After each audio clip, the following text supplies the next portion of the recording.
श्री स्वामी समर्थ. नमस्कार मंडळी, स्वागत आहे तुमचे माझ्या यूट्यूब चॅनलवरती. आजचा दिवस तुम्हाला खूप छान सुखाचा आनंदाचा जाऊ हीच मी स्वामींच्या चरणी प्रार्थना करते आणि आज या नवीन व्हिडिओला सुरुवात करते. येत्या 13 जानेवारीला म्हणजेच मंगळवारी आलेली आहेत भोगी. भोगी हा एक आनंदी सण आहे जो जुन्याचा त्याग करून निसर्गाचे आभार मानून आणि नवीन समृद्धी जीवनाची सुरुवात करण्यासाठी साजरा केला जातो. भोगी म्हणजे मकर संक्रांतीच्या आदल्या दिवशी साजरा होणारा हा सण जो आनंद, समृद्धी आणि नवीन सुरुवातीचे प्रतीक आहे. या भोगीच्या दिवशी जुन्या गोष्टींचा त्याग करून इंद्र पूजा करून आणि खास भोगीची भाजी खाऊन नवीन वर्षाचे स्वागत केले जाते. तसेच भोगी या शब्दाचा अर्थ असा होतो, भोगी म्हणजे भोग भोगणे.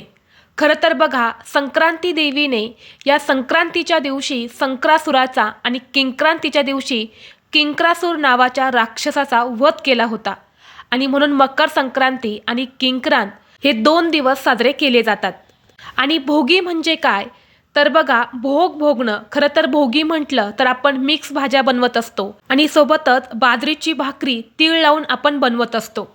प्रत्येक भागामध्ये भोगी हा जो सण आहे तर तो वेगवेगळ्या पद्धतीने साजरा केला जातो. पण आध्यात्मिक दृष्टीने भोगीचं महत्त्व म्हणजे मनुष्य जेव्हा जन्माला येतो. खरं तर संक्रासूर आणि किंक्रासूर या दोघांनी भोगीच्या दिवशी त्यांचे भोग भोगले होते. खरं तर पहा, जेव्हा आपण जन्माला येतो तेव्हा भोग असतात. काहींना आयुष्यात काहीही न मागता सर्व काही मिळतं आणि आपण म्हणत असतो बघा की याच्या घरात कुठले वाद नाही किंवा काही अडचणी नाही, हा कधी देवाला हातसुद्धा जोडत नाही किंवा देवधर्म करत नाही, तरी आता सगळं चांगलं कसं चालू. आणि त्याबरोबरच आपण एवढी देवाची सेवा करतो, उपासना करतो, तरीही आपल्या आयुष्यामध्ये एवढ्या संकट अडचणी का येतात हा प्रश्न बऱ्याच जणांना पडत असतो. तर बघा, खरं तर प्रत्येकजण आपापले भोग घेऊन येत असतो. चांगले भोग, वाईट भोग हे प्रत्येकाच्या मागच्या जन्माच्या कर्मावर असतात. आणि खरं तर बघा, प्रत्येकाला काही ना काही भोग जे आहेत तर ते भोगावेच लागत असतात. जसे की तुमचे भोग हे शारीरिक असेल, मानसिक असेल, आर्थिक टंचाईबद्दल काही भोग तुम्ही भोगत असेल किंवा काही संकटांचा तुम्हाला वारंवार सामना करावा लागत असेल, तर हा भोग जो आहे तर हा भोग कमी व्हावा. आपल्या आयुष्यात जी काही दुःख, संकट चालू आहे तर ती कमी व्हावी म्हणून या भोगीच्या दिवशी काही प्रभावी उपाय जे आहेत तर ते केले जातात. आज व्हिडिओमध्ये मी तुम्हाला एक अतिशय प्रभावी असा उपाय सांगणार आहेत. 13 जानेवारी मंगळवार भोगीच्या दिवशी तुम्ही भोगी नाही केली तरी चालेल, पण 2 लवंग आणि काळ्या तिळाचा हा अत्यंत प्रभावी उपाय प्रत्येकाने करा. हा उपाय जर तुम्ही केला तर तुमच्या आयुष्यातील वाईट भोग, दुःख, इडापिडा, दारिद्र्य नष्ट होऊन 100 पिढ्यांचा पितृदोष संपेल आणि आपल्या घरात सुख, शांती, समृद्धी, ऐश्वर्य नांदू लागेल. तर हा उपाय कसा करायचा, कोणत्या वेळेत करायचा आहे याबद्दलची संपूर्ण माहिती या व्हिडिओमध्ये मी तुमच्यासोबत शेअर करणार आहेत. त्यामुळे तुम्ही हा व्हिडिओ स्किप न करता शेवटपर्यंत नक्की पहा. चॅनलवरती नवीन असाल तर सबस्क्राईब करा आणि असेच माहितीपूर्व नवनवीन व्हिडिओ पाहण्यासाठी बेल आयकॉनलाही प्रेस करा. म्हणजे जेव्हा कधी मी नवीन व्हिडिओ अपलोड करेल त्याचं नोटिफिकेशन सर्वात अगोदर तुम्हाला भेटेल आणि तुम्ही एक पण व्हिडिओ मिस करणार नाही. तर पहा, आज या व्हिडिओमध्ये मी तुम्हाला जो उपाय सांगणार आहे तर हा उपाय आपल्याला भोगीच्या दिवशी करायचा आहे. भोगीच्या दिवशी हा उपाय तुम्ही सकाळी केला तरीही चालेल किंवा संध्याकाळी हा उपाय तुम्ही करू शकता. आता सकाळी हा उपाय तुम्ही करणार असेल तर सकाळी 12 वाजण्याच्या अगोदर तुम्हाला हा जो उपाय आहे तर हा तुमच्या घरात करायचा आहे.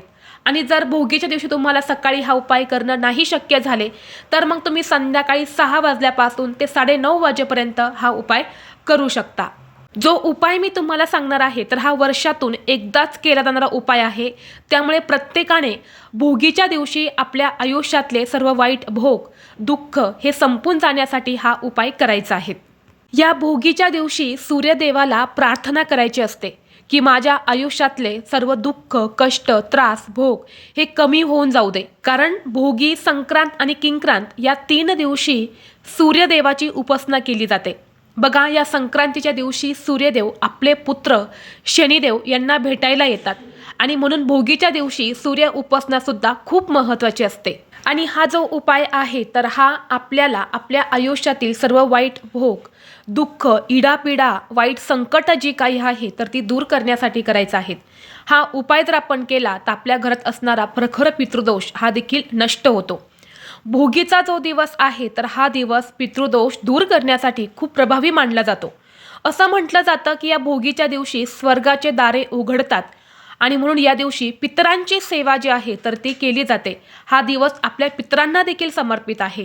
जर आपल्या घरामध्ये पितृदोष असेल तर आपल्याला अनेक संकटांचा, दुःखांचा सामना करावा लागत असतो आणि बऱ्याच वेळा आपल्याला समजत नाही की ही सर्व दुःख, संकट जे आहे तर ती आपल्याला पितृदोष असल्यामुळे येत आहे आणि म्हणून हा उपाय जो आहे तर तो प्रत्येकाने करायचा आहे. जर घराला पितृदोष लागलेला असेल किंवा घरातल्या व्यक्तींना पितृदोष लागलेला असेल तर आपली कोणतीही महत्त्वाची कामं पूर्ण होत नाही. प्रत्येक काम आपण करायला गेलो की ते काम आपलं बिघडतं. कधी कधी असं सुद्धा होतं की एखादं काम अगदी पूर्ण होण्यासाठी सुद्धा येतं, परंतु अचानक त्या कामामध्ये अडथळे निर्माण होतात आणि पुन्हा ते काम आपलं अपूर्णच राहतं. किंवा पितृदोषामुळे घरामध्ये सतत वाद, विवाद, क्लेश, भांडणे होत असतात. आर्थिक समस्या घरामध्ये येत असतात. मुलांची प्रगती होत नाही, मुलं हट्टीपणा करतात किंवा घरामध्ये पितृदोषामुळे कोणतंही शुभ कार्य हे निर्विघ्नपणे पार पडत नाही. प्रत्येक कामामध्ये विघ्न जे आहे तर ते येत असतात. आपल्या मागे जे काही भोग आहे तर ते संपायचं नावसुद्धा घेत नाही आणि म्हणून प्रत्येकाने आपल्या आयुष्यातील सर्व समस्या दूर होण्यासाठी हा उपाय आपल्याला भोगीच्या दिवशी करायचा आहे. आता हा उपाय करण्यासाठी तुम्हाला भोगीच्या दिवशी सकाळी लवकर उठायचं आहे, स्वच्छ स्नान करायचं आहे. घरातील अगदी लहान मुलांपासून ते मोठ्यांपर्यंत प्रत्येकाने अंघोळीच्या पाण्यामध्ये चिमूटभर काळे तीळ टाकून तुम्हाला स्नान करायचं आहे. यामुळे आपलं शरीर हे पवित्र आणि शुद्ध होतं.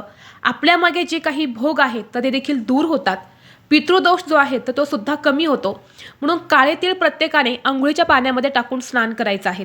हे सगळ्यात महत्त्वाचं काम तुम्हाला भोगीच्या दिवशी करायचंच आहे. स्वच्छ स्नान करून झाले की तुम्हाला सूर्यदेवाला अर्घ्य अर्पण करायचं आहे, म्हणजे जल अर्पण करायचं आहे. आता जल अर्पण करताना शुद्ध पिण्याचं पाणी घ्यायचं आहे. त्यामध्ये हळद, कुंकू, अक्षदा आणि थोडेसे पांढरे किंवा काळे तीळ टाकायचे आहेत आणि सूर्यदेवाला हे जल अर्पण करायचं आहे.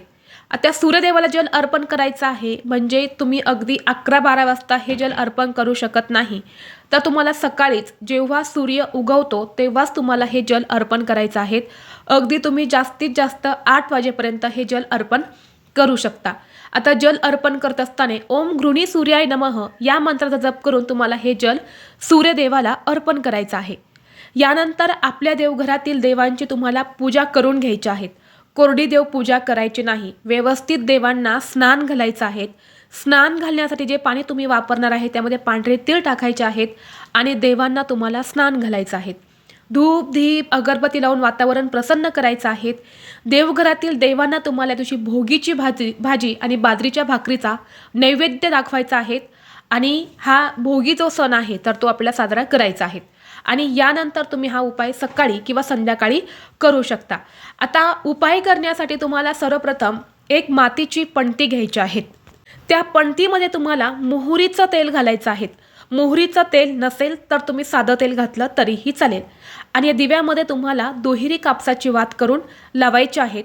एक प्लेट घ्यायची आहे. प्लेटमध्ये थोडेसे तांदूळ ठेवायचे आहेत आणि तांदळावरती हा दिवा ठेवून तुम्हाला प्रज्वलित करायचा आहे.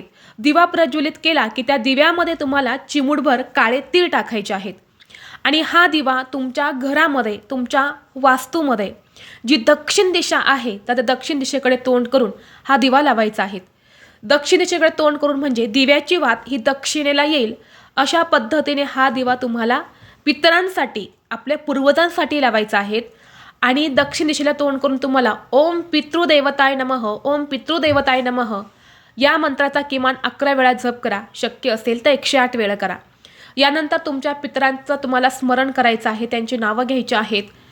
पितरांना तुम्हाला सांगायचं आहे की आमचं काही चुकलं असेल तर आम्हाला माफ करा, तुमचा आशीर्वाद हा आमच्यावरती असू द्या.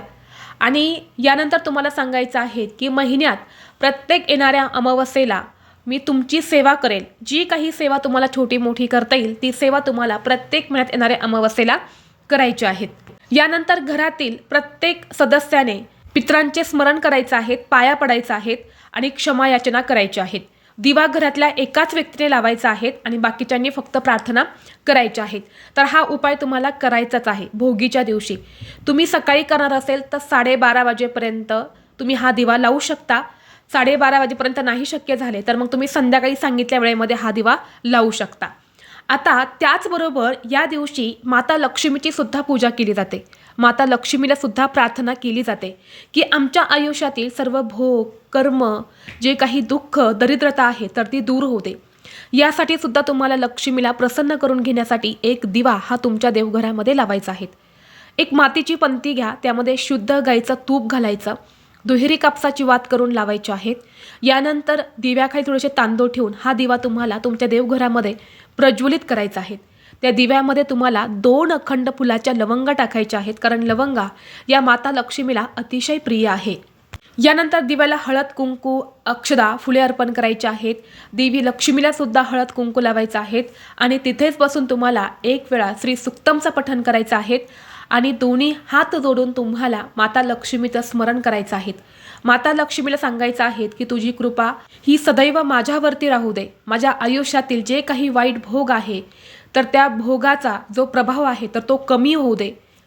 जी काही दुःख, संकट आहे तर ती निघून जाऊ दे, अशी मनोभावे तुम्हाला प्रार्थना करायची आहेत.